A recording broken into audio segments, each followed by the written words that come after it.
So our first game of today is going to be ready very, very soon. Let's try and bring you a schedule of today's action. We are having 4 games yesterday, 4 games today. It's going to be YaTo against YiNuo Gaming who'll kick things off. The world champions Tornado will be playing 7 Pirates. Then Ding make their first appearance of the final battle against Top Tier, who had a good win yesterday. And then finally today, Rush against Elevate, who went down 5-0, our only 5-0 stomp in yesterday, and have to win that game. You lose 2 games of this round robin, you are done. Very quickly before we get into our first game, YaTo against YiNuo is where things are going to start off today. Well, we saw YiNuo play yesterday, and I was actually really surprised by their performance. They played very structured for an APAC team, not too fast, and I think they're going to pose a real threat or a real challenge here to YaTo. Niall? Yeah, so YiNuo, they did put up a pretty good performance yesterday, but YaTo, they're currently the APAC champion. I think they won't be letting any rollovers occur here. I think they're going to bring everything into this game as well. So YiNuo will certainly have a second big game for them that they really need to win today. Also, I think I should mention for YiNuo, considering this is their first LAN tournament ever, they did a really good job yesterday, even though they didn't manage to take down Unique, which is also a very strong opponent. We have to give them that. But they did really, really well, and I didn't expect that. Yeah, sort of that they were not that unpredictable, actually, as I thought. So very nice aggression, controlled aggression, and I like their playstyle. Niall? Yeah, I mean, the 5-1 score that they had yesterday doesn't really represent the skill that they've got here. You know, that was against Unique. It's really one of the best teams in the world at this point. So, like, even just taking that one round is more than some other teams took yesterday. So, it really wasn't a bad result. I think this match will be a lot closer.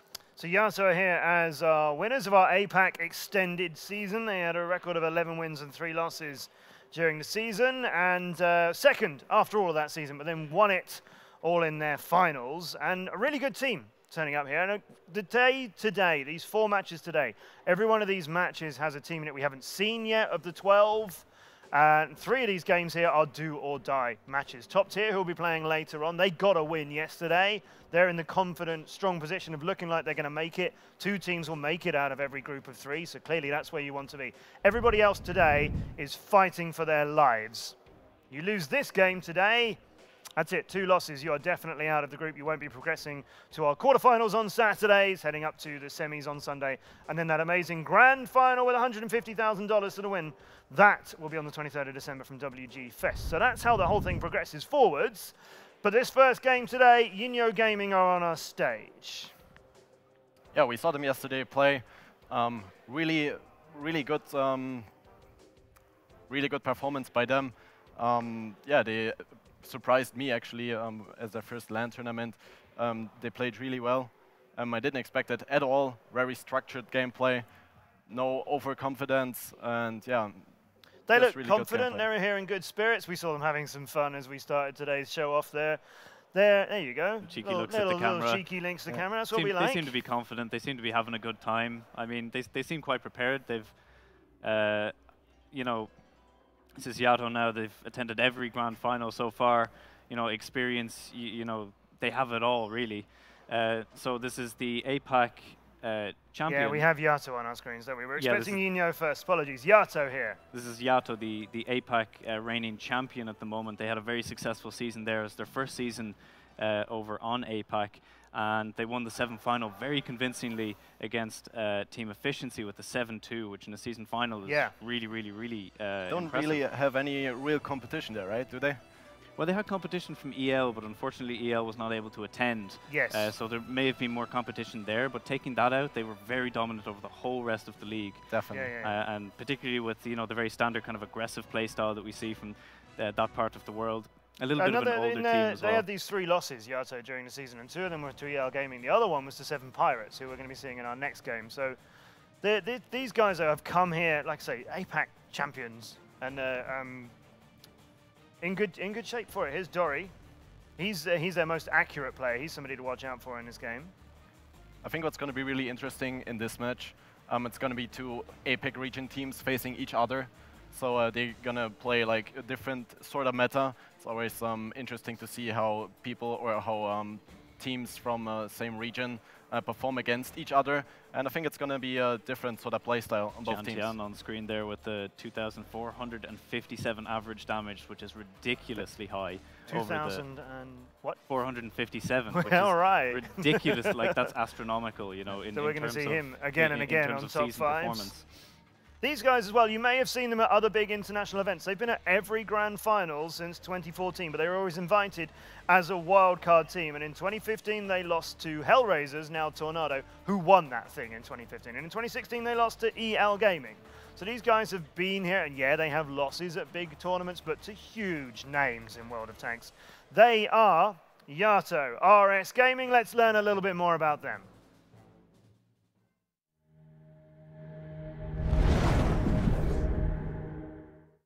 YaTo Gaming, a team of World of Tanks veterans in the APAC region. A regular participant of the Grand Finals, they always show a beautiful game and decent results. YaTo Gaming's first match of the season was against the champions of APAC, EL Gaming. When they failed to take a single point, less experienced teams could lose composure, not YaTo, and the results of other matches were most impressive. One by one, they beat all the candidates for the top two, including Team Efficiency, the sensational team of last season. Even with those results, they had no chance to get top seed, as the Dragons of APAC EL Gaming did not leave a single stone unburnt on the battlefield. As a result, YaTo took second place and a direct ticket to the LAN finals. YaTo Gaming was prepared for the offline games and looked confident in their victory over Team Efficiency in the finals. Undoubtedly, YaTo Gaming comes to the final battle with serious intentions and are ready to surprise. Will they hold their own against China's first seed YiNuo and CIS's third seed YuNique in the group stage?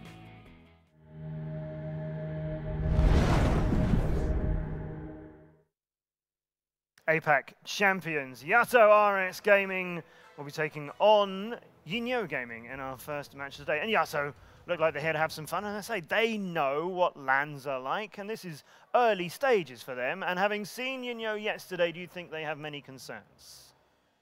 I think, you know, they've had a chance to look at the YiNuo game style, and that's going to be very aggressive, which is quite similar to their own game style. So I think concerns of clashes in that area, you know, they could just end up brawling every map, and that goes down very much to just player skill and experience, in which YaTo is going to have the advantage at.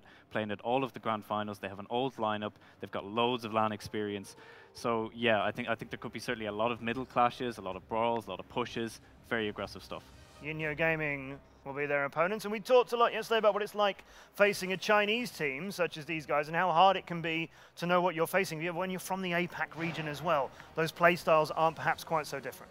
Well, especially if you haven't seen them at any real tournament before, and also especially when it's their first appearance here at a LAN event. Completely unpredictable, but actually not as unpredictable as I thought yesterday. They brought some actually really good stuff to the table. Even if the result from yesterday's match speaks against them, their game was actually really, really good. I mean, we have to say they faced YuNique, which is like one of the strongest team here in this tournament. But yeah, they did really, really well. And I'm hoping for what Naya already said, some of these middle clashes. Yeah, we were expecting a lot of it yesterday. We didn't really get as much of it as we thought we might. Definitely, yeah. So we had it on Prokhorovka. Sadly, I hope I think there was one middle brawl on Proc. Yeah, it was only one. Yeah. And that was That's not what you're expecting, though. No, we're expecting one almost finals every for 2017, there was one little brawl. Yeah, we thought teams would really want to go for it, you know, and we saw one really impressive game between YiNuo and YuNique, where if there was just a slightly different situation with those Batchas that came down from the hill, if they went to the middle instead of going to A6, that could have gone in the way of YiNuo, and that would have been a second round towards them. Who knows where that would have gone from that point. Fire Rain there, looking very relaxed. Nice little wave to the camera. YiNuo look like they're in good spirits this morning as well. They did go down 5-1 to YuNique yesterday, but they knew that would be a difficult challenge. This is a team who look like, I was going to say nothing to lose. Obviously, that's not true. You're at an international event. There's a good prize on the line here. Teams want to progress, but I guess it's a team who came here and thought, people maybe don't have high expectations of us. Let's turn up, let's play our game. And perhaps they fancy their chances more against an APAC opposition. Well, I hope they have some really special stuff prepared. Maybe they prepared it for for other games in the tournament, like for the quarters or for the semis, but they have to bring it to the table right now because this is where it matters. It's all very well having pocket strats and holding stuff back. That is a totally valid thing to do, but these were never one of the favorites. These were never a team. And looking at this group, YaTo, YiNuo, and YuNique, this is the team you expect to be the one who doesn't progress, just on paper out of those three. So to hold stuff back would be quite brave in this situation, but if you have a lot of strats to choose from, then yeah, all right, fair enough. And speaking of special strats, I don't actually know what they're going to bring to the table, but what I can say, it's going to be really aggressive. It is. This is a team with 2 years experience in World of Tanks. Meet YiNuo Gaming.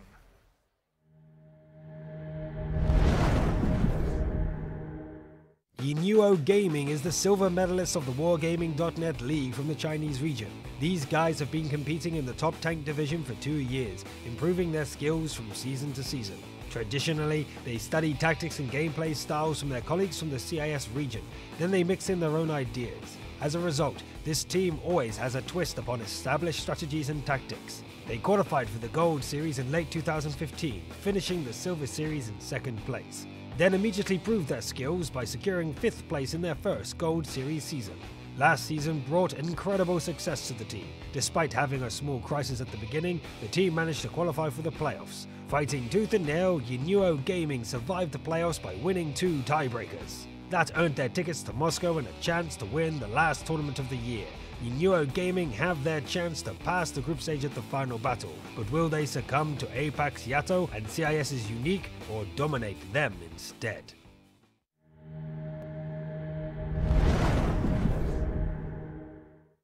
YiNuo Gaming with a must-win match for them here against YaTo. Pleased to see them looking confident on our stage, and they do have 2 years of experience. If they're a team that people necessarily don't know very well, it's just because it's a Chinese region and we don't get to see it so often. They know what they're doing. They have got a tough challenge ahead of them, though. Well, I guess confidence is the base of having a good game.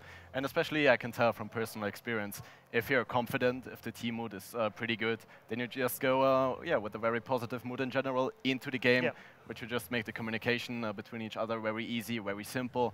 And yeah, just everybody is more relaxed, and I guess everybody is more focused. So yeah, great start for them so far. Here's our first look at maps on day 2 of the final battle. Himmelsdorf and Proc have been banned out by YiNuo and YaTo respectively. Ruinberg was YiNuo's pick, and Ghost Town chosen by YaTo. Then Cliff and San River left us, and Murovanka and Mines were the other picks. Well, first, I mean, Prokhorovka being banned out. We're not going to see that middle brawl that we've been waiting for on Proc. Feels bad, the whole time as well. A Cliff ban. Don't see any pushes on Cliff. It's like they want to play the more passive maps. You know, you've got Ruinberg coming in as a first pick. That's really, really unusual. I can't remember the last time I saw Ruinberg as first pick. That's interesting then that YiNuo have done it. That suggests YiNuo have got something to come out of the blocks with. Absolutely. They have possibly some attack that they're very confident in, because typically Ruinberg, just by statistics, has tended to favor defensive teams more often. And on Ghost Town as well, we could see a brawl there. Yeah, I'd like to see a brawl, wouldn't we? Yeah. I'm not surprised YaTo picking Ghost Town here. I mean, they're the older team. They have, I think they have a pretty good communication between each other and a very good team play. Murovanka will be our tiebreaker as well. YaTo having picked that, should we get to that 4-all stage, which we don't think is likely, I guess, and we'll do numbers in a moment, but should we get there, Murovanka will be the tiebreaker. That's something that YiNuo would worry about? Well, hard to say. You never know what to expect on Murovanka. Like yesterday we saw from YiNuo, it can be an aggressive push through the magic forest, but it can, I don't know what they were going to bring to the table today. Maybe they're just going to camp and play ultra passively. We don't know. And yeah, you can never predict that map, really. True. Let's predict something, though. Let's go with some score predictions. So, for YaTo against YiNuo, as much as I would like to add fuel to the fire that YiNuo can do this incredible event and you know, progress a little bit further, we are actually recording the predictions. So in that case, better make a really good one. I'm going to say YaTo, and I'm going to say 5-2 with a slight hesitation because 5-1 popped in my head. But I will give them 5-2, and I hope we see a really strong performance from YiNuo. I guess I have to go with YaTo here as well. I mean, the statistics speak for them. They're the more experienced team. So I give YaTo a 5-3. Okay. Well, I'm fortunately going to have to copy that, you know, with the 5-3 to YaTo. I think when it comes down to those brawls, it's not going to be a decisive 5-0 or 5-1 when you get so many brawls, because those can go so easily either way. So definitely. I think 5-3. 5-3. All right. Well, that's our predictions. We'll find out what our brilliant casters think next. But before then, we've woke him up. We've given him a little bit of a shake. We've told him to get on with it a little bit quicker. But let's find out what Tomato the Lobster will do with his first prediction of day 2.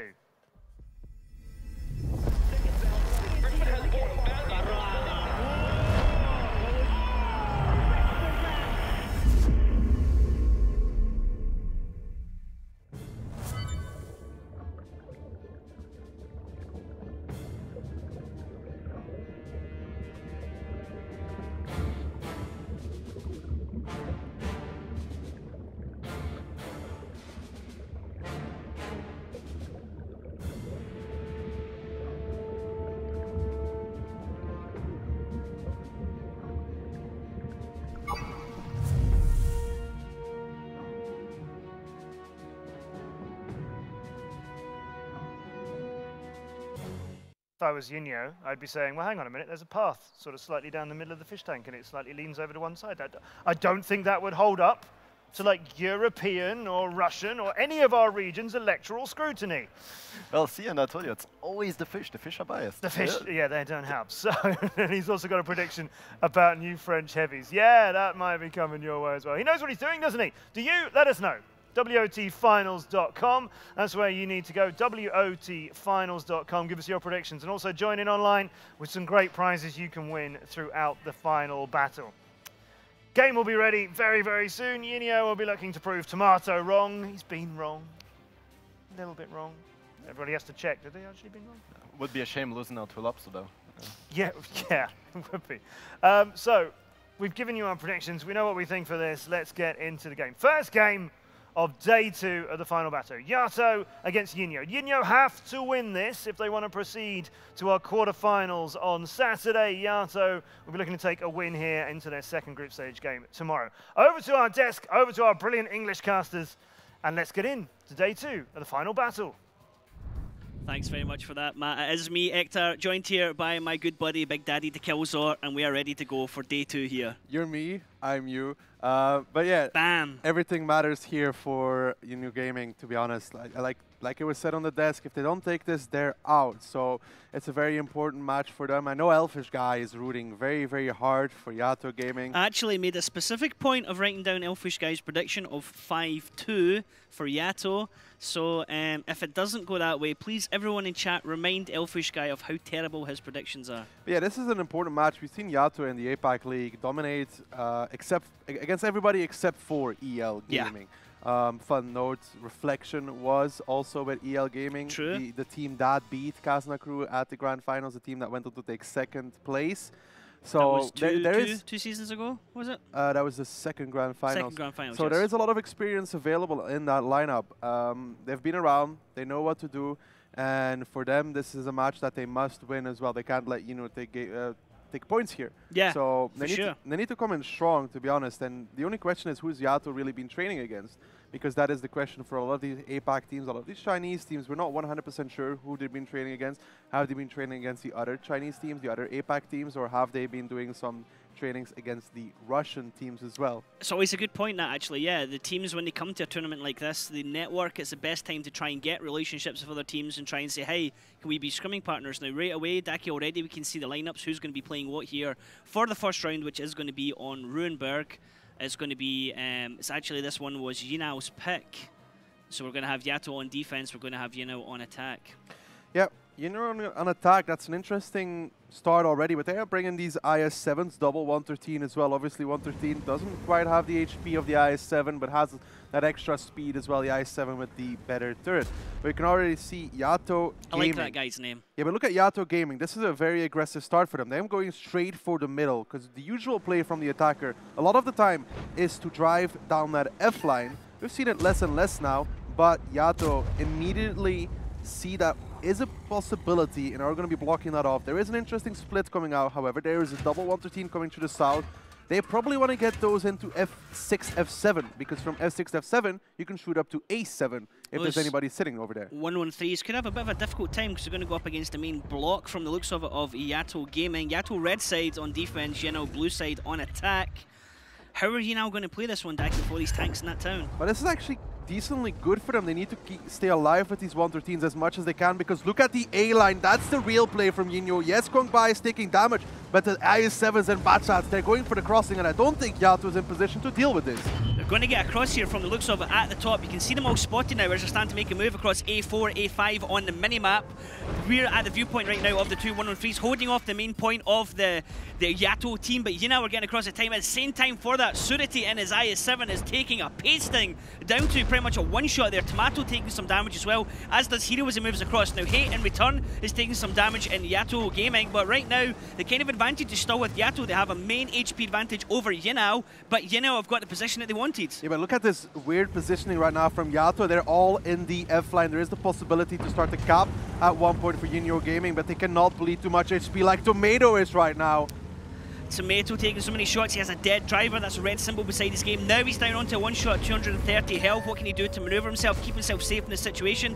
Niki now taking some damage, as is Hero bleeding some damage. You're going to try and come around the corner, try and get some shots into Hate and the Super Conqueror beside him, but look at this, Dory looks like he's on fire and he's AMX 50B right now. You can see his HP just trickling down there. Corsair taking some damage here in the T100, and damage is going across right across the board here, Daki. TNT, however, in his mouse is still sitting strong there on 3000 HP. They finally managed to kill Dory, but that took a little bit too long, to be honest. Corsair should be able to pick up Kongbai. He already has a lot of damage, 2.5, and the team of YiNuo Gaming is dropping quite low. Corsair comes in with the first kill, and the second 113, Hero soon to follow. YiNuo Gaming had the crossing, but they didn't really do much with it. Yep, right now, YaTo almost with a double HP advantage over YiNuo. YiNuo with two tanks on a one-shot. Need to try and get their other tanks in the battle. Now, TNT is taking a pummeling in his mouse. Now, he did have almost full HP. Now he's down to 873. It's only Ryan in there. Fantastic name as my first name, so I'm going to be biased there. And he's 113, 1 full health, so he can still get into the middle of them. He has Iron Wings beside him pretty much on full health as well, and they'll be able to brawl out anything that YiNuo want to throw at them. The one thing that YiNuo has right now, no HP, yes, that's true, but they do have the cap going, and they can do the damage from behind the bushes. They just need to make sure that nobody dies anymore. If that happens, the game will be over. Iron Wings, they're trying to get a shot off on a tank, you can see, but right now, looking from the viewpoint of YaTo, you can see there's no YiNuo tanks on the minimap, which means they have no vision of them from their point of view. So YaTo are going to need to go out, get some vision, try and see where YiNuo are, and then they can carry on the fight. Yeah, they needed that second IS-7 to be alive, so those bat shots would be able to clip anything that comes for them. YaTo shouldn't have no issues closing this out. Yes, there's 28 seconds remaining, but it's bat shots on the cap, and YaTo is closing in from two sides at the same time.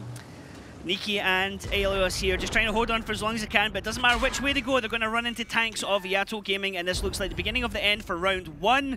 It's going to be going to YaTo RS Gaming, and a nice fight here at the start here between them and YiNuo. YiNuo's pick, unfortunately, not able to make it work for them. Yeah, no, that Ruinberg attack, those 113s kind of isolated, and YaTo did do a lot of damage on the crossing. YiNuo did not get that AMX 50B from Dory. He was an A7.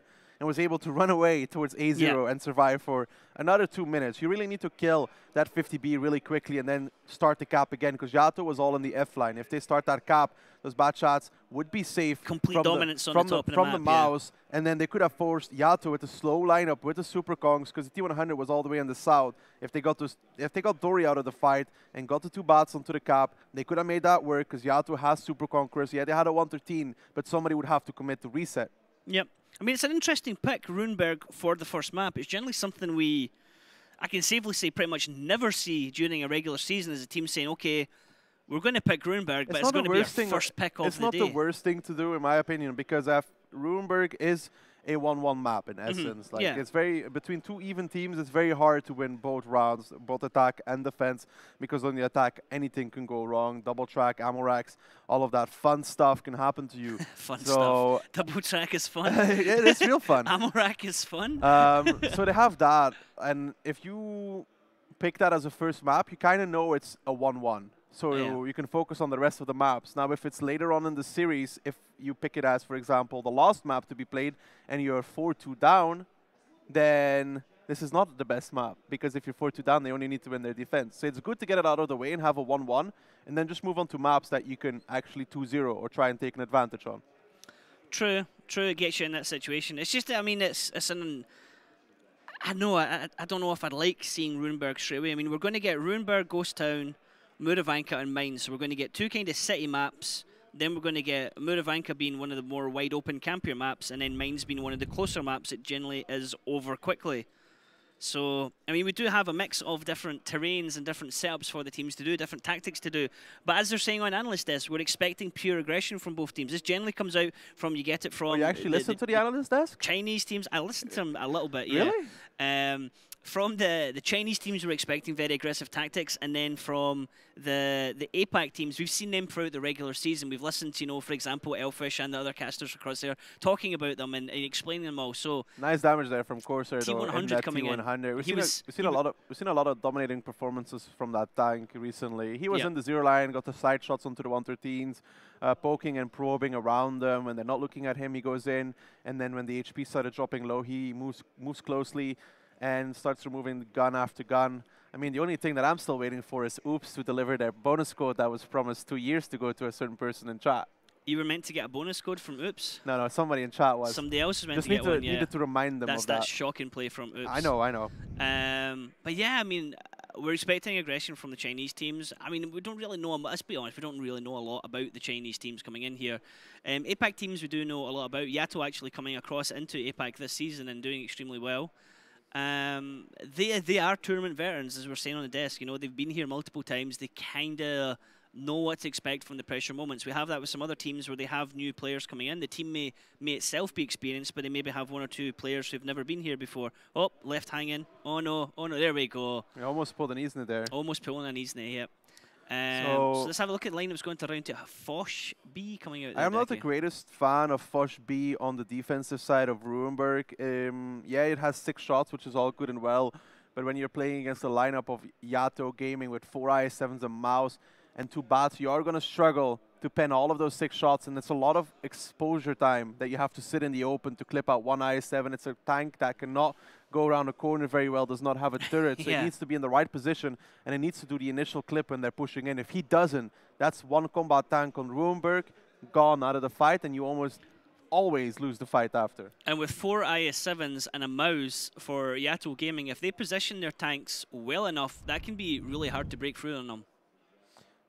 Yeah, and YaTo with those IS-7s, we have seen 2 variations now of Ruinberg, which we see most of the time. IS-7s either crossing A-line, or IS-7s rather either going south. Middle road is risky now because you can do something like YaTo did, which is drive towards the middle with Super Conquerors and say hello to IS-7s on the move. We saw that in Europe as well, where Super Conquerors just decimated the IS-7s when they did try and do the cap tactic. So it's Super Conqueror becoming a very popular tank right now, very popular pick. And rightly so, because it is very powerful in various situations, but still it is a situational tank. It's not going to be used in every single map. It's not going to be used in every single situation. So that's something I think it is used in every single map, though. Yeah, it's like what the 5A was for a while. You could just get a lineup of almost all 5As. But yeah, generally you're seeing multiple usage of the tanks. I mean, you can't just go for the same tank every single time. We saw the mouse dominating for a while.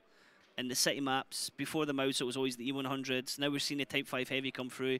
E100 doesn't get picked up anymore. The meta constantly changes all the time, which I think is interesting because you're always seeing something new. If anybody picks an E100, I'm walking home. Gonna walk home. All the way from Moscow. I'm gonna enjoy watching that, actually. I'll be there by Christmas, I think. I don't think you'll be home for Christmas if you started walking now. I just about make it? I think you seriously underestimate how long it would take to walk a good couple of 100 miles, Stacky. Like, what? Seriously. I'll just speed walk. You honestly think if you walked home from now to Belgium, it would only take you until Christmas? You haven't seen me try yet. I have watched you walk. You're the guy that refuses to walk to work and takes Ubers. So you walking home to Belgium would be impressive. That's called being efficient. That's called preserving my legs for a future duration. For the future long walk. Exactly. I still have many years to go on this beautiful planet, so why would I waste my legs now when I can waste them later on? No chance. No chance. Team Camo's coming out here. Actually, YiNuo have their own camo. Well, YiNuo don't have their own camo because they don't play in the tournaments, but YaTo do have their cool camo. YiNuo looks like they're just using a temporary camo here. But now, YiNuo, they're going to be blue side defending. It's going to be YaTo red side attacking. Both teams will always stay the same color, so YaTo's always going to be red here. YiNuo is always going to be blue. So just a single mouse down the middle, can't do much against that. Yes, the Supercon can do some damage towards him. He's just trying to go there to crossfire. And the rest of the team from YaTo, the 4 IS-7s, the double bat. We've seen this from the likes of Top Tier as well yesterday. Those double bats will be going towards the 0 line to make sure that if anybody from YiNuo Gaming tries to go down there, they'd be able to clip him out, and then the i7s to quickly push up either into the cap or either to the houses to, again, deny that zero line control towards YiNuo Gaming, and if YiNuo doesn't challenge, then they will start the cap. It's actually a good play getting i7s into position now. Oh, there is the spot. So the 113 seeing the two Batchats. I was wondering if the Batchats were going to go right the way over, but Hero getting into position here down the bottom in a nice area.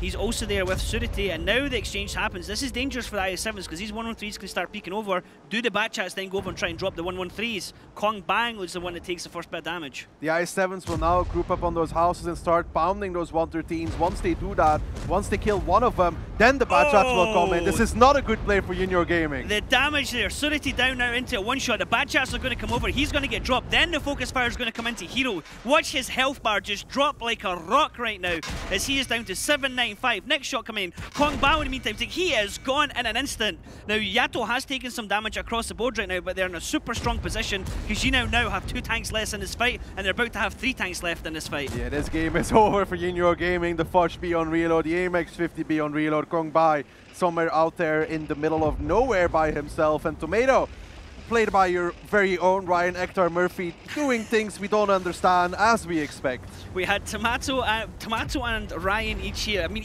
I could be in either team right now, Daki, couldn't I? No, because YaTo's actually playing well. Okay. YaTo still with 7 tanks in this battle as Ryan takes a little bit of damage there. YiNuo now with only 4 tanks left. Tomato, Kongbai, Alios and Nikki, that is Mouse, Super Conqueror, 50B and Foch B. What can his Foch B do? He needs to get in this fight and try and do some damage, but no, he's been surrounded by multiple tanks. He's not going to be doing anything here really, Daki. Alios is down onto one more shot as Bang trying to get shots into him. Bang actually picking up the kill as Iron Wings comes around to try and finish off the Foch, but he's already dropped. Only Tomato left. He's not a lobster, he is a mouse, but he's not going to live long. No, he's going down. He's going to go swim with the fishes, if you want to say that much.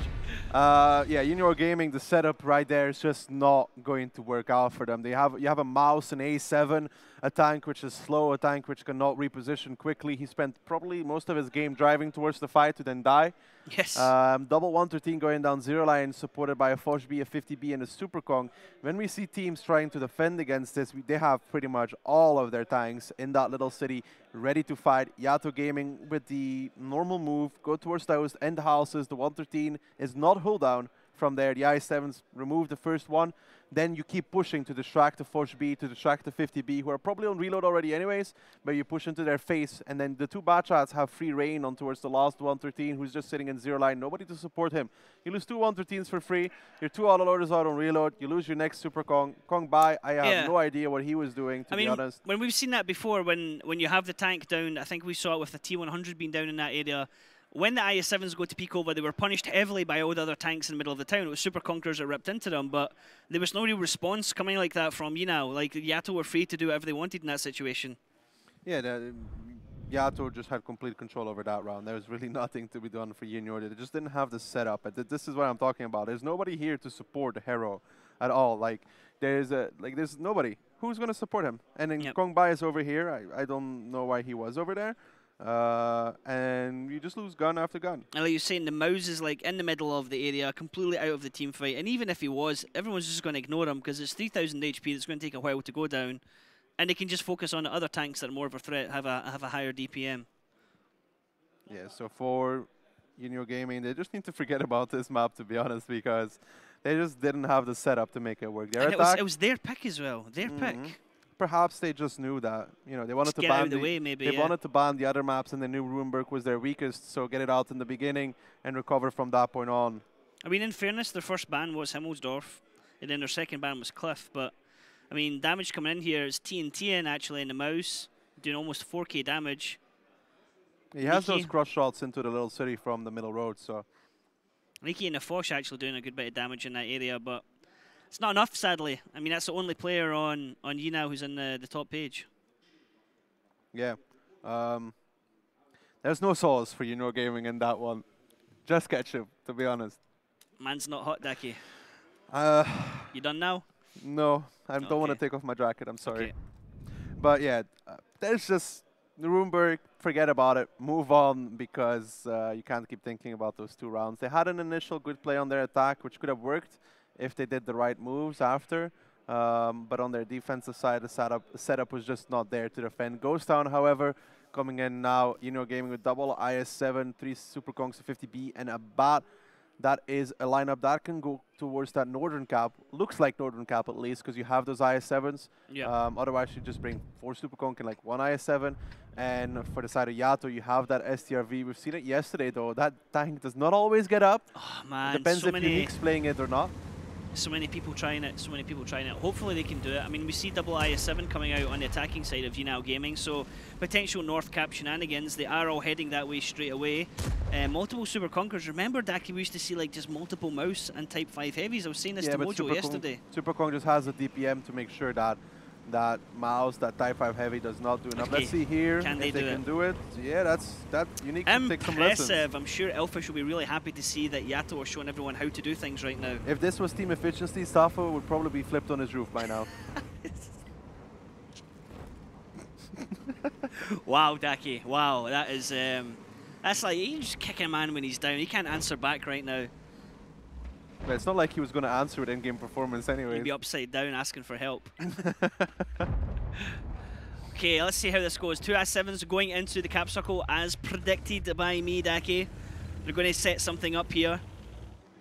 Yeah, the double IS-7 will go onto the cap, and the good thing about this is that one IS-7 can shield the other one against the SCRV once the shots start coming in. Once Dory fires on either of them, they should realize, and they can, for example, put a shield, like we've seen Kazna Crew do a lot. One IS-7 drives in front of the other one. He's actually got his lower front plate, sitting at a really awkward angle, and he's allowing Dory there to farm into him. No problem there. So Tomato turning his turret as well. I mean, come on, guys. You know that there's an STRV directly ahead of you. Position yourselves appropriately for it. Or, I mean, he's penning everything right now. This is like easy peasy. Yeah, one IS-7 should be shielding the other one, like we just talked about. Doesn't matter which one, because you know they are both on the same HP. So if they want to make this play work, then you need to be shielding, but they're not doing that right now, which is the issue. One needs to be behind the other, so only one bleeds. If you want to make this play, that's the way forward to make it happen. And it's good shooting as well from the STRV of Dory, because he's spreading his shots on the different tanks so that no one can actually build up any points here. But look at this, TNT is getting free shots into the side of him as well, so they're turning to try and shoot TNT in, and at the same time they're having to then expose themselves to STRV. So not quite sure if YiNuo have a full grasp of this tactic and positioning. It's something we've perhaps watched and say, look at this. But I mean, look at all the damage on YiNuo right now. You have 2 dead drivers on a Super Conqueror and IS-7 of Surete. Damage across the board, and only 1 single shot has gone back into Ryan for YaTo Gaming. Now, YiNuo trying to make a move here coming through the middle, but Fire Rain is being focused as they're coming around. They're going to go into TNT, and Iron Wings is just going to turn around, and they're going to hold them off in this brawl. Yeah, there's just too much damage being taken by YiNuo on their tanks so far. They haven't done nearly enough. They're already down towards half of what YaTo has in this push out. It was too late. They let YaTo Gaming take all the positions they wanted, and we can see the result of that. Tomato down, Niki down, that's an IS-7 and 50B. Now look at this, TNT can just hold his own right now as Dory gets a kill on Hero. So Dory is doing an absolute truck ton, over 5k damage right now. This man is on fire. This is, again, a clean wash for YaTo Gaming. Not much of a struggle. The cap, if you want to do that IS-7 shield, you need to make sure that the Mouse cannot sit where he was sitting, because he has side shots. If you want to get one IS-7 to be able to cap, which you sacrifice a full IS-7 for, which is not the greatest of plays to begin with, then you need to control where the Mouse is sitting. You can't let him peek out. That's why teams have those Super Conquerors in D6 on that ramp to be able to prevent that. This is crazy damage there. I mean, he had done 5k within 4 minutes of that battle. It's just, again, the setup not there for YiNuo Gaming. Those Super Kongs should be controlling the Mouse, because the Mouse speaks out and has side shots. You want to do the IS-7 cap, then you do it that way. And you put, for example, the bats with them for triple cap to force YaTo to commit at one point. Now with 2 IS-7s where both of them are just getting resetted for free, and the Mouse being able to peek and do side shots, it's just not going to work out. If you want to run this strategy, the bot can, for example, go on the cap as well in the beginning. The double IS-7 follows, one shields the other, and the Super Kongs control the Mouse position to force YaTo Gaming to drive into the guns. Now they were just Dory's farming with the SCRV. Yeah, nobody was challenging him on the... Mouse just speaks out and resets from the other side. Death Alley, as we call it. Nobody was challenging that front area. So it looks like something they've seen or something they've discussed and, you know, in theory, but putting it into practice hasn't quite worked out in their favour. Haven't quite got the nuances of the positioning for that. And a lot of the times in World of Tanks, positioning is one of the key things to be able to pull off certain tactics. Yeah, YaTo's positioning right now is impeccable, to be honest. They're doing the right things, they're doing the right moves. Don't seem to be struggling that much. Business as usual for them. Haven't really been tested so far. Here's a question, Daki. If YaTo are able to... You managed to make a question? Yes. It only took you 3 rounds. Let's hear it. Okay. How do I shoot the machine gun on a Type 59? No. If YaTo are able to win 5-0, does that count as a prediction for Elfish Guy if he said that YaTo were going to win 5-2? No, of course not. Because you can't be... More right. You're still wrong because you didn't get your prediction. Doesn't matter that you picked the right team. Wrong is wrong. It's not about the right team. It's about the right if he had just if he just said YaTo were going to win and left it at that, we would give him that one. But because he said YaTo will win 5-2, we're not going to give him that one. Okay, that sounds fair. I'll go with that. It's not like I would give anything to him anyways. True. The only ones that ever did was EL Gaming and see what happened to them. The only thing that's good, he only supports EL Gaming because he got a free jacket from them, you know? That's what they call a sellout. Dude, you've got so much free merchandise from other teams. You can't call me a sellout if I take merchandise from everybody. You don't take merchandise from everybody. That's an equal playing field. You know, I mean, this is it. Once YaTo are able to finish this one, YiNuo are out. YaTo know they get at least 2nd place in their group. Because YiNuo will have lost 2 matches. Apparently, Elfish Guy says that we would never fight him in real life. That's true, because he'd run away. He'd run away as quickly as he can. He'd see us from so far away with his elvish eyes, you know, and he'd bring the rest of the people from the forest against us. But yeah, Dory with 5,003 damage, having a field day in that STRV, shooting, hitting, penning. Didn't really have to do much. I mean, the STRV is one of the, let's say, easier tanks to play in most cases because of the camo value. You don't really get spotted. A good pen, good accuracy. I mean, if you can't hit in an STRV, then yeah, you're in trouble. Still, though, I mean, at that stage of battle, coming in over 5k damage is like phenomenal. Yeah, it's good that he hits the shots, but he is expected to hit those shots. But the ones against the IS-7, though, were very nicely done. I mean, he was sitting some of them dead on, but he's going probably for that driver viewport. Shooting down on them actually is going to make it easier for the angle. He's shooting down on them, and he has high pen, so... But YiNuo Gaming with the Leopard 1, a little bit of an older pick we've seen it used before. That's for the A1 position. Yeah. Multiple Super Conquerors again, sprinkling of IS-7 in there, a little bit of a mouse, 50B. I'm favouring actually the lineup more of YiNuo for the rotational percentage, well, the rotational ability that it has to be able to come round. 50B in that bat chat, and then they've got the Super Conks for the brawling. It's whether they can make it work is the question, Daki. Now we'll see. The Leopard 1's being sent up. Only one Super Conk going to destroy those houses. YaTo Gaming moving towards the north first. Obviously the Leopard 1, it's not an STRV. It's not quite as accurate, but it can load those HE shells as well at one point if needed to reset. If they, however, manage to control that D6 area, they can do what we talked about in the last round, which is one IS-7 in front of the other one. And we have seen teams like Savage Squad with Alpha losing against that rather quickly. Yeah, indeed, not being able to deal with that when they get into position. Now, let's see. This is a big thing from YaTo. Can they show YiNuo how to position 2 IS-7s in the cap circle? Because they're moving up into position, you can see already they have the Super Conquerors at the bottom of that road. Ryan leading the charge here, and Dory coming in behind him. Now, watch the positional plays. Dory will line up almost exactly straight behind Ryan, and that means that Dory now can't be shot by the Leopard. Yeah, Nikki needs to destroy the debris in front of the IS-7s first. So there is that as well, which he has to do, and he needs to find those resets, because right now nobody else is really in position to get them. Yeah, look at this. I was just going to say that. YiNuo don't have somebody where we saw a mouse in the previous round of YaTo being able to get shots. First bounce going into Ryan there, not connecting, not resetting. Dory sitting still straight behind him. There's no threat of shots from the side because they have their Super Conqueror sitting at around about E6 area, and they're pushing forward now just to completely dominate that area. So YiNuo at some moment are going to have to throw somebody in suicidal to get a cap reset. We're down to 20 seconds. Ryan hasn't been penned. Even if he does, Dory's going to have more capture points. And YiNuo don't look like they have an answer here for this, Daki. Finally, there is a reset coming out from the Leopard 1, though. That's important. That was a good reset. And the bad shot from Bang might be in a little bit of trouble here. He's trying to run away. He's managing to escape. He doesn't know that the bad shot Kung Bai is in that area as well, but he's in a little bit of no man's land. But there needs to be a reset here. Surity pushing forward, trying to get a shot to Dory, but Dory's in a spectacular position there. Hold out, nothing's coming into him. 25 seconds, and it's Ryan that's taking hits. Dory keeping himself protected. Dory has to be careful not to angle his butt out and then take the hit, but now he wants to move up. They want to try and drop Surity. They do! Surity goes down, it's TNT and the mouse getting out shot. Now there's another reset. Daki, as you predicted, bang, getting wrecked at the bottom of the map here, down to 208 HP, but looks like he might be able to get away safe. And now look at this, there's a team fight happening in Death Alley. They're going in for the push while the cap pressure is on, and now the IS-7s are coming off the cap to help out in this team fight. Again, YiNuo Gaming lose a full tank before anything even happens. They lose Surity in the Super Conqueror because the resets were not there. And then they try to push into YaTo Gaming's Super Conquerors, but they don't have a Leopard 1 in the fight. They don't have an AMX-50B in the fight, and they're one tank down. So that's a fight that YaTo never lose. YaTo sitting here, 7 tanks up, Hates on a one-shot, Bang's on a one-shot, but they are surviving, they are getting away. Bang just running away from the backjack, keeping himself safe, while the rest of his team just mop up what's left of YiNuo Gaming. Now we see Elios taking multiple shots, Nikki is going to take multiple shots, Kong by himself is a one-shot. Looks like Bang's wanting to take that one-on-one with the backjack. It's just going to be a case of who spots and who gets the shot first. Yes, game and over it's Bang for YiNuo Gaming.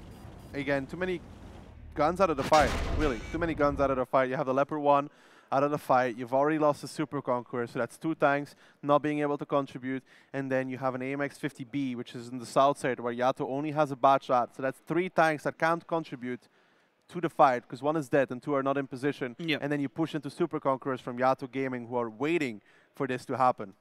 And you see that so many times as well. You see like the tanks that are in the cap circle, they do that just to apply the pressure on the enemy team to make the move. And then once the team fight happens, they just come off the cap circle like, right, boys, the cap was just a bait tactic to pull them out of position. Let's engage the team fight. Let's use the overmatch. Whoever's tried to come into the cap reset by that time has bled like God knows how much HP. And once they then have the team fight in the town, if they can position it properly, then you don't have the STRV or the Leopard that can commit. They have to come down off that town. And by that time, you're fighting effectively 6-on-7 with already too many damaged tanks. I think this could be the quickest match we've seen so far at the final battle. If YaTo pick up this next round of Ghost... no, not Ghost Town.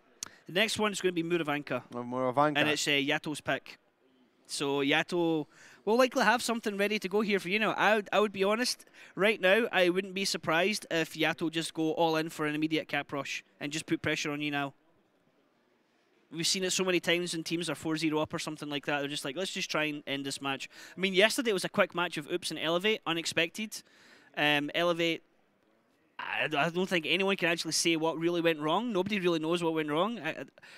I guess the only thing I can say is that perhaps underestimated Oops, and the thinking that without the shot caller, that Oops would be a much weaker opponent. But that was a very strange one to watch yesterday. I don't think anyone, even any super Oops fans would not. Maybe Insane was the problem. I don't want to say that. You have to say that. Whoever's not there, you have to say he is the problem. You know, like Stefan left Kazna, Stefan was the problem. You have to say this in chat. I'll let that be attributed to you, Daki, not me. Sure. I'm just going. I'm a man of the people, for the people, by the people. What the chat wants Daki is what I deliver. The people's person. Give me some Kappa prides in chat for Daki right now. The people's person. Yeah.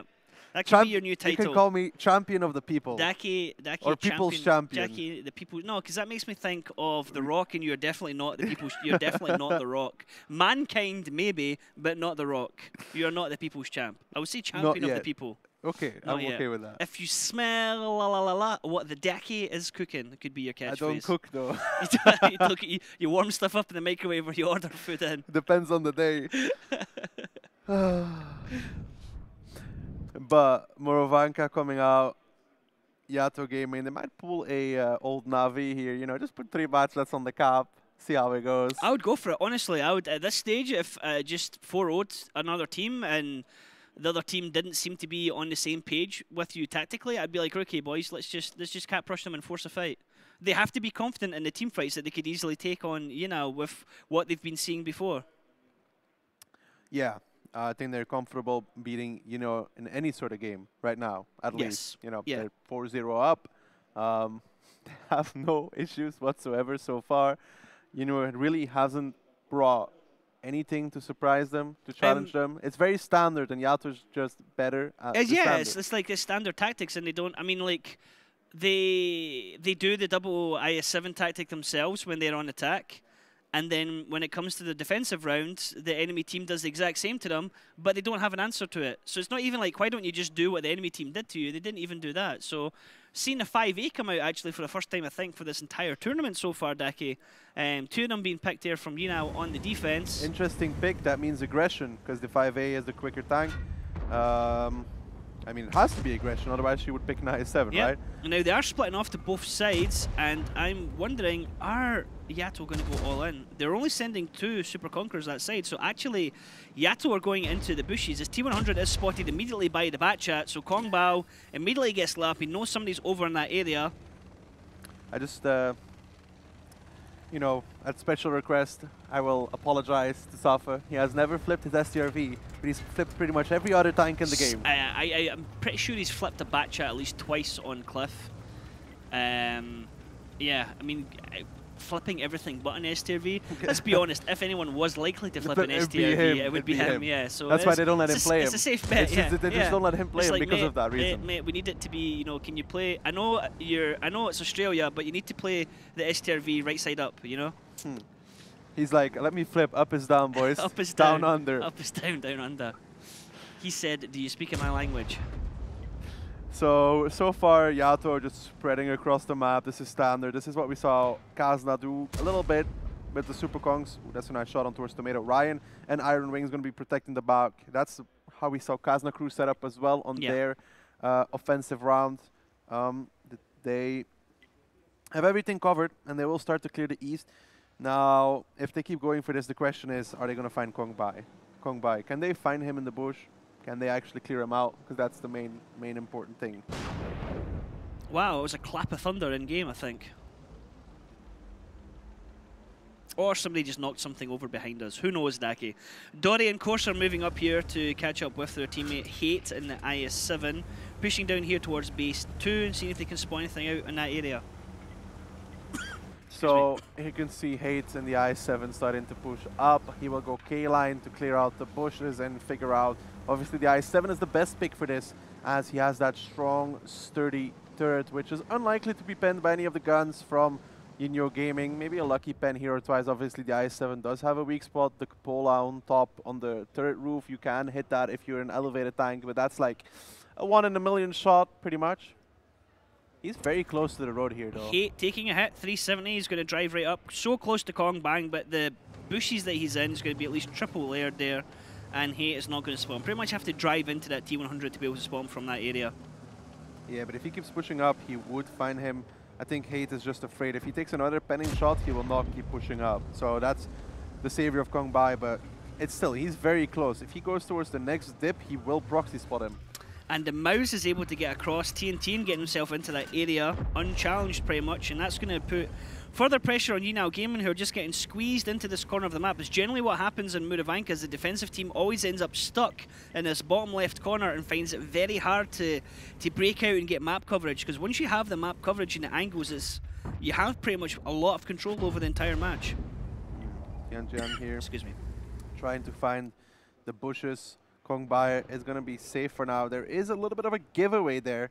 If you look in front of him, I think that's a fallen post. Fallen. He's knocked over one of the telephone posts. Yeah, one of the telephone posts. That is something you can see. Surprised no one's noticed that. That's something that the enemy team, YaTo, can see if they know that that post is over there and figure out there was somebody going through that area. It doesn't say everything, but it gives a little bit. Somebody knows something's there, yeah. I mean, it's only going to be the T100. It looks like Dory is going to go aggressive, though. I wonder if he's going to be able to find him. He's pushing over in that WZ. Has to be very careful of crossfire coming in. Yeah, he's going to the houses. I don't think he'll find Kong Bai. He's not close enough. Depends how Kong Bai is sitting in the bush. No, he did find him. Kong Bang is spotted. Kong Bang is going to die for this in a second. There he goes down. Dory picking up the kill there. Yeah, now there has to be... the damage on Dory was so insignificant. That Bacha took one single shot of damage for that move. That's not even nearly enough. Lining up that shot. Good luck pinning that one. Yeah, there needs to be a reaction now from YiNuo Gaming. If they sit here, they will lose. They are surrounded, and they no longer have eyes or vision on towards the cap. If they do not, right now, try and make a move, it's going to be game over. Yeah, generally this is actually breaking point. Once you lose that scout in the bottom, it allows the team to then, as you can see right now, pushing up into base 2 with a Batchat. Generally there's only 1 or 2 areas that you can sit in to be unspotted. There's a bush in the base that everyone kind of goes to, but it can be hard to actually find the tank and get the angles right. Yeah, Dory's going to be sitting on the cap, and he can be joined at one point by the IS-7. And now YiNuo Gaming is going to have to drive out of their base, and they're going to take a lot of damage for this to make every single move. YaTo is covering all of the angles. Surity and Hero trying to move along the 2-line here that resulted in Surity getting a damaged ammo rack there, replacing it immediately. They're going to pressure onto Iron Wings, who's going to hold him up in that area for as best as he can. The 2 Batchats looping around the bomb here. They're going to jump into the 2 Super Conquerors down the bottom. So that's going to be Tomato and Fire Rain about to feel the pressure here because they're going to push around with the mouse, and the other Batchat that was in the cap circle is also moving up to join with them. So Alios is running away. He's in a 2-shot. Tomato and Fire Rain. Tomato driving the right way. Fire Rain reversing. They know what's coming here. This is YaTo looking to finish this game. They're looking to make the final move. Yeah, YaTo now pushing in with these double Batchats on towards Tomato, on towards Fire Rain. They're going to clean up these 2 Super Kongs, and the damage that YiNuo Gaming will do in return will not be significant enough because this double Super Kong needed to stay alive. Fire Rain is about to be dropped here. His final shot comes in. It's Dory picking up the kill. Now they're going to turn on to Alios, who's on the reload. He has no shots. He can't really do anything. Couple of missed shots there, but Vital should have got them. But at the moment, YaTo are in control. They still have 7 tanks, 7 guns available to the 4 of YiNuo. So this is going to be YaTo, unless something goes majorly wrong here, taking this one 5-0, which also actually secures YaTo at least a guaranteed 2nd spot in their group, which means they'll be moving on to the quarterfinals. Yeah, this is the final move from YiNuo Gaming. Playoffs before quarters. Yeah, YiNuo Gaming, this is the final move for them in this tournament at the very least, as they lose their Batchat. Leaves just 3 tanks standing, and YaTo again, simple moves, Dory going to the house, finding out where the T100 is, and no reaction from YiNuo. Well, they were not in the position to react anymore at that point, and you can't let your T100 die like that. Surity, last tank, almost for his teams. Actually, Niki as Dory picks up his 3rd kill. Niki, last one to fall here for YiNuo. And a strong performance there from YaTo Gaming. Multiple rounds, having 6 or 7 tanks still alive there. And YiNuo, well, it was a brave effort, but they were always going to be trying to basically ice skate uphill coming into a tournament like this with so many more experienced teams. Yeah, they tried their best, and sometimes you try your best, but you don't succeed. When you get what you want, but it's just not what you need. Yep. So it's like you're stuck in reverse. Yeah, I forgot the lyrics after, I'm sorry. Yep. I'm done as well, I'm not going to try it. I just don't know what comes after anymore. You done now? Yeah, just I need some raw sauce. Raw sauce. But yeah, they tried. Ketchup. No, I don't like ketchup. They tried their best. I mean, you could see YaTo coming in. It's the first match for them. They have all their moves ready. They know how to play their strategies. They have the standard basic setups, and they made them work. And just positioning from them more advanced, if you want to put it like that, just more thought out. You could see YiNuo Gaming tried to make moves, but they were missing a few key positions here and there to make their tactic really work. And once you miss those 1 or 2 positions, it just really spirals out of control. Yeah, it's like they knew what they wanted to do, just the execution just wasn't there. Like, you know, the theory behind it, it's like, okay, like, if we want to do a double IS-7 cap, we put the 2 IS-7s into the cap circle, but the position of the IS-7s when they're in the cap circle wasn't quite right. And then they couldn't defend against it because they didn't know how to defend against it. It's also the Super Kongs not being like in the area where they're supposed to be. Like, they had a rough idea what they wanted to do, just the execution of it totally different. And that comes with experience as well. I mean, just being able to come and you also have the additional pressure of being on here for, I know, a major tournament. They talked about it a little bit on the desk. It's a very different scenario. You yourself, Daki, have played in major tournaments, so something you can actually relate to as well. I mean, how different is it really? I wonder how Niall speaks about major tournaments. He has played at Grand Finals. Don't we really count that? No. Well, he's been at 2 LAN finals and lost twice with Gohard. It is different. I mean, it really depends on the kind of player you are. Like Niall said, he never had issues with that whatsoever. He said he never had issues with playing at a stage, playing at a grand final. Well, it's because he's such a cool, calm, collected guy. I mean, Niall is a really, really nice guy. It's just because nobody expects him to perform anyways. Oh no, you expect him to perform, but you expect him to be consistent. And you know, I mean, he is like the kind of cornerstone of his team. We also expect Safa to be consistently on his roof. I think we should just refer to Safa as Flipper now because you know it's Australian. It refers to the fact he's always upside down on his roof. So yeah, I think Flipper. E flipper would be, you know, perfect. Like Niall said, he never struggled at major tournaments because he just feels cool wherever he goes. Yeah. It depends on the kind of player you are. We saw yesterday some shaking. Some big time shaky aiming. Yeah, it really that was coming depends from on Steelman. on how you prepare for it. You either have the personality to play at a stage and be relaxed, or you don't. It's something you can learn, but it's a natural thing, right? Some people just belong on a stage and can do very well on it, and some people just fumble on a stage. And the best example, even for example, is not to be mean, but you know, Miloš is a insane damage dealer online. Super calm, yeah. But sometimes no, he's not super calm online. But I mean, like, to talk to him normally is like but then like online he's sometimes a big damage dealer, and at LAN for the last two at least. Last two he didn't step up. He didn't really perform like we expect him to. On touching that as well, like we're talking about taking the headset off, really the strong headset for the thing. TNT and coming out top damage there in the mouse. Corsair, Ryan coming in third. It seems really weird for me to say my own name. Nikki and then Tomato coming in there fifth.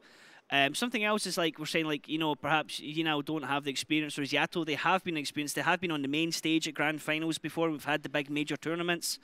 Something I was kind of wanting to touch, we didn't really get much time to talk about it yesterday, is how the effect is going to be for Elevate, a team that have been on the stage before and they got defeated so hard in their first game. How are they going to bounce back for that and have to play against Rush tomorrow is I talked with Wally, and he said that, you know, they just want to take at least a few rounds of Rush, see where they can go. They also know it's going to be a hard match for them. I think everybody realizes that. They are the best team from North America, so if they can bring it to Rush. If Rush is not prepared for them, Elevate could upset them. But they cannot go into the mindset of that it's like going to be an easy game for them, because it's not. And sticking with this group, we're going to see tomorrow it's going to be YuNeek versus YaTo, so they're going to be battling out for the first spot and the second spot. That's going to be an interesting one. So that's going to be interesting to see how that one goes. Now we do have an interview ready to go. Me and Daki are still going to be here for one more final match. Let's have a listen into what Tanya has to say with the winning team. Thank you, guys. First game of this second day is over. I'm here with Katya and Reflection, manager of Team YaTo, who just won their first game. So, what do you think? Is it easier for you guys to play against the team from the same region? 你们的对手也是来自中国的，你们的心情现在怎么样？容易吗？难吗？我们的对手其实跟我们本身隶属于同一个俱乐部，然后我们彼此之间是非常的熟悉，然后私下的关系也非常的好。They are friends, so they are really. They feel better to enjoy with friends this game. To play against each other. Yeah, it makes sense. And how does it feel to play so far from home on the LAN event? Do you guys have such experience? 你们现在离你们的国家这么远，现在你的心情怎么样？能参加这一次比赛，我非常高兴，因为虽然离家里边很远，但是这里举办方赛事给我们安排的非常好，住的地方也好，吃的地方也好，还能认识这么多就是非常好的朋友。 我觉得非常开心。 Yes, they are really far away from their hometown, but they feel their support and their friends are here, so they are lucky to be here. Okay, Chinese teams are sometimes very emotional when it comes to playing on the stage and at all. So what can you say about YaTo Gaming? Are they emotional and does it disturb them somehow? 你们打游戏的时候，参加比赛的时候，你们打得非常紧张。那你们的队员现在有什么感觉？因为我们的队伍里面很多都是参加过好多比赛的一些选手，在心态上面还是比较的成熟。当然，也有一些新的选手可能，参加了这一次比赛，更多的应该给予他们是兴奋、开心。 Yes, they are very emotional, but they are really happy to be here and play this game. So, and we're happy that they're showing us a great result. Thank you very much for this interview. And over to you, Matt. Thank you very much, Tonya, and champions there, YaTo taking our first game of day 2 of the final battle of 2017. Lots of numbers, lots of tanks throwing numbers at each other as well. Back here on the desk, with Myland and Annihilator. Thank you very much to Ector and Annihilator's biggest fan for their casting just now. So that went, can't say as predicted. That went as expected. 5-2 was what I said. I told you guys I was thinking of saying 5-1. They both predicted 5-3, and then afterwards you said to me, well, I didn't want to feel like I was having too much of a dig at them. 5-0, though. There's YaTo making a statement, but we did expect YiNuo to go down. Yeah, I was really expecting a lot more from YiNuo there. I'm not sure their tactics were not on point. A lot of the stuff they were doing didn't really make sense based on the lineups that YaTo was bringing, and YaTo was just doing good reactions to what they were bringing. You know, they had good defenses, their attacks were pretty decent. Nothing exceptional, nothing outstanding, but just everything was very solid. So it was a good performance from them. Really disappointed from YiNuo. Yeah, especially after we saw YiNuo yesterday. They didn't play that bad against YuNique. Like YuNique being an even better team than YaTo this time. And really, as Niall said, I expected more, definitely. Yeah, so what happened then? So did YiNuo just not deliver? Did YaTo surprise them? I didn't see anything there which made me feel like anything was unexpected other than that scoreline.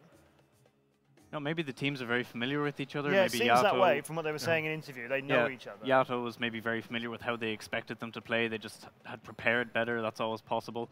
I mean, yeah, the damage there speaks for itself. 70,000 compared to 40,000. How about the 35-4 destroyed? Yeah.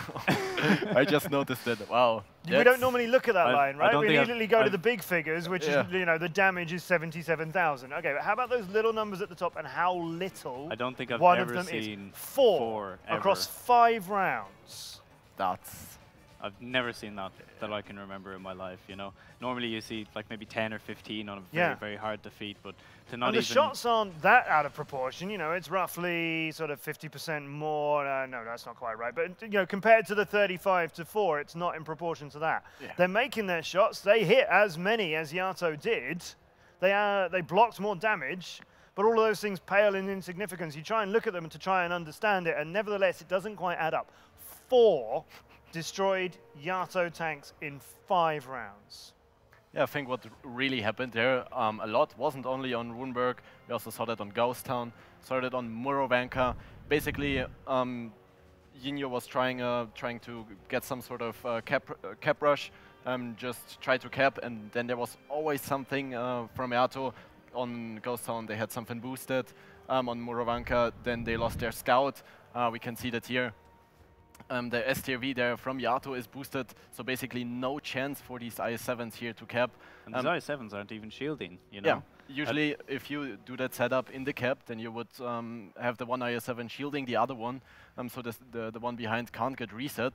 But I don't really know what was going through their minds. And my point is that they were always forced to push because they realized we cannot cap simply.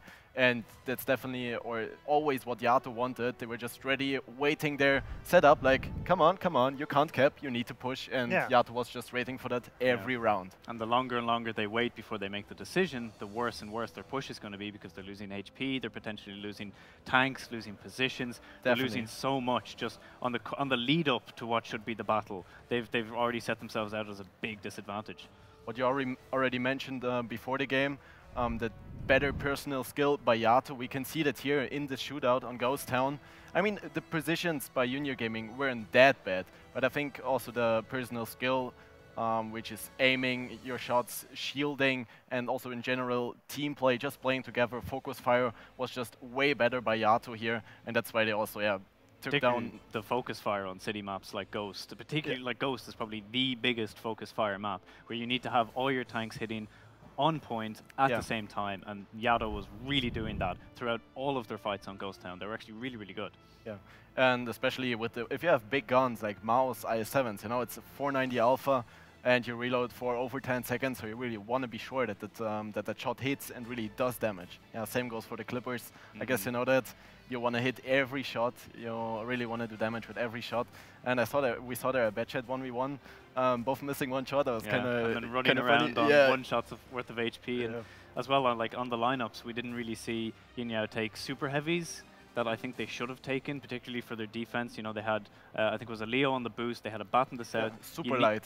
Yeah, it was really, really light setup. So once you go in for a brawl, you've got this Leo completely out of the fight. He's not sharing HP, he's not helping people. You know, he's just there to reset. That means you're one tank down in the fight, and that's going to be a big disadvantage if you haven't got the HP and the armor to back that up. I mean, we've seen very light setups on Ghost Town already, but in order to make that work, your communication, your team play, really, the entire tactic has to be on point. I think we have seen that by Tornado multiple times. Tornado were very taking light 50 setups, bat shots and just pushing, really, really coordinated, making those clips happen within milliseconds of each other, it seems like, you know, especially when you played against, I trained against tactics like that, and it's infuriating trying to counter it, because the only way to counter it is to bundle up and sit in the corner, because they're just so good at those kind of pushes. I also want to get into Muro. The strategy by YiNuo was fairly standard. You know, you set up a camp, which usually happens with the Super Kongs, with the WZs, and you would just have one scout.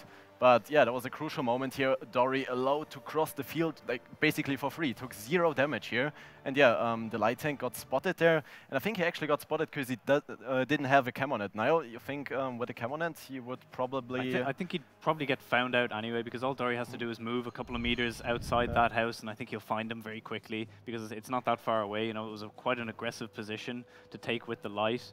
And really, I think they hadn't maybe practiced covering that light efficiently, because going full HP with the bat shot there, like normally that bat shot goes for one shot, he dies, something like that, to make that tank useless. But they just got a free bat shot over there, got a free kill with the light, and then it's a steamroll from there on. It's kind of a staple thing, though, isn't it? Like, you don't let that happen. Yeah, it should be. These teams aren't new to this. YiNuo's been around for years. YaTo's been around for years. It is a surprise to see just the door being left open for you just to transit across the field. You don't do that in tanks, and we're here at the final battle. Yeah, no idea what happened there. Yeah. But another thing about Murovanka that I would really like to mention, back when I was still playing in Oops, we actually did these blind shot trainings. You know, on Murovanka you have like a lot of bushes. 15 or 20 around the key cap area. Yeah, where you can just sit with the light, basically unspotted, and spot like a certain area of the cap or of the open field. And yeah, if you were the attacking team, you could figure out in specific positions, okay, I get spotted here, you can only be there, there, or there, and then you would basically start the blind shooting. But it seemed like none of these teams really practiced that, so yeah, but they found the light anyway, by the very new way, but okay, it worked for them. Yeah, it's almost like ticking boxes off a list as you go through the bushes, you know. Even having like a map or something open beside you with like loads of little X's on it, and you name all the bushes, and it's very systematic really on Muro. Didn't really see that even attempted, you know, it was just a blind push, and it worked. So if it works, it works. That is our first team leaving us from the final battle then. YiNuo Gaming are done. It is groups of 3. You've got to win some games if you want to progress. It's